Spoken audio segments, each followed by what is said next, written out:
আজ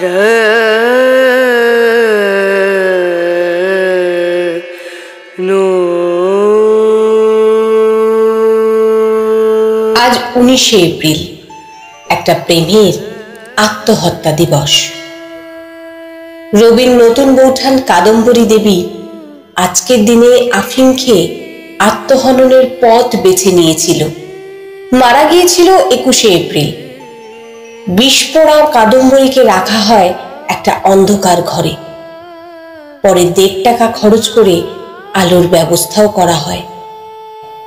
কিন্তু যে রবির আলোয় উদ্ভাসিত হতে চেয়েছিল, কৃত্রিম আলো তার জীবনে আর আলো ফেরাতে পারেনি।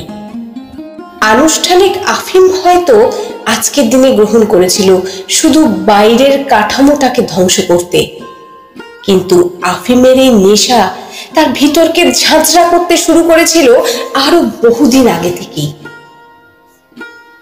এই যন্ত্রণাদগ্ধ অন্তর, বাইরের শরীরী কাঠামো আর মুক্তির মন্ত্র যে ক্ষণ মুহূর্তে এক রেখায় মিশে যায়, সেই মুহূর্তেই মানুষের অতীত, বর্তমান আর ভবিষ্যৎ ভাবনা অন্ধকারে মুছে যায়। আর সেই মুহূর্তেই মানুষ আত্মহত্যার পথ বেছে নেয়। আত্মহত্যা কোনো বিচ্ছিন্ন ঘটনা নয়। পারিবারিক অবহেলা, দাম্পত্য অবহেলার শেষে কাদম্বরী আঁকড়ে ধরেছিল রবিকে। রবিকে ঘিরেই তার সকাল সন্ধ্যা, প্রতিটি অনুভবই তার রবি পুজো। রবি তখন নির্ঝঞ্ঝাট মুক্ত জীবন, সবটা দিয়েই এই পৃথিবীর মাঝেই আর একটা পৃথিবী গড়ে উঠেছিল দুজনের। গড়ে উঠেছিল একটা নিভৃত ভালোবাসার সম্পর্ক, ভালো থাকার সম্পর্ক।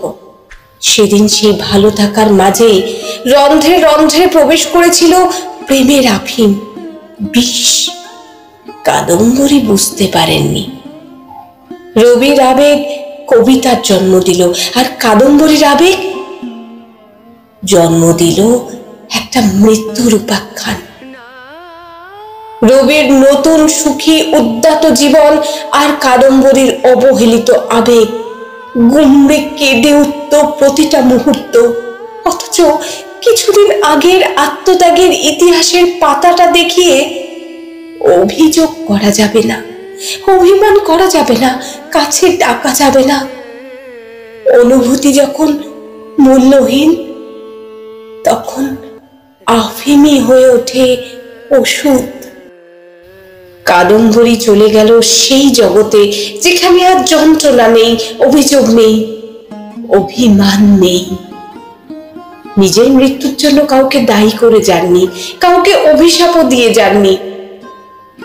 বোধহয় ভালোবাসা একেই বলে। প্রেমের আরেক নাম ঈশ্বর। ভালোবেসে যারা দুর্বল, তাদের চোখের জলেই তার বাস। রবীন্দ্রনাথ কিন্তু আর সুখী হতে পারেননি। এরপর একের পর এক মৃত্যু যন্ত্রণা তাকে কুড়ে কুড়ে খেয়েছিল শেষ জীবন অবধি।